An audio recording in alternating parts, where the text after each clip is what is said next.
There you go. CPAC chair Matt Schlapp is live in Orlando outside the CPAC ballroom where the conference kicks off today. Most people are going to be looking forward to Pete Hegseth speaking, but other people are going to be looking forward to the president, Matt, speaking. Trying to say what the president will say. My belief is one of the reasons why people admire and like the president so much and miss him is because he thinks about what he's going to say right up until he starts saying it. So I think he's talking to advisors, people he trusts, trying to ask, you know, where should I go with this speech? He knows it's a very, very important reset for him and for the country and for half the country and so many people who are here in this ballroom. Matt, when you have Mitch McConnell break from the former president, when you have Liz Cheney among leadership in the House break from the former president and stick with that stance, you have a divided conference. What can you do to bring it together? What is your message? Because I'm not sure there's enough spackle to do that.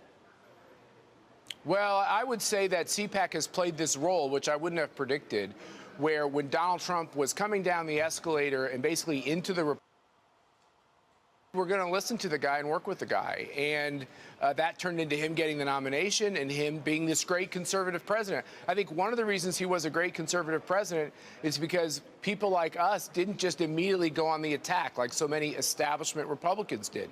And they didn't really ever like Donald Trump. They liked his policies, but then they thought they could kind of shove him off the stage. And my message to these establishment Republicans is you don't have to like Trump to love his policies, and you should love the millions of people he brought to this coalition. It's no longer about the elephant, Brian. It's not just about the Republican Party. It's Republicans, it's conservatives who are this big, big minority in this country, and then it's these new MAGA supporters who might not have the same perfect philosophy that every conservative wants them to have, but they were attracted to President Trump. They loved his policies. They animated our movement. This is now a coalition. I want to grow this coalition. Anybody who wants to shrink this coalition, I think is making a critical mistake. Right, and Matt, it's going to be also interesting because I know you're going to put Rush Limbaugh into the Hall of Fame, the Conservative Hall of Fame. You're going to have a great tribute to him because he meant so much to the Conservative Party and still does today.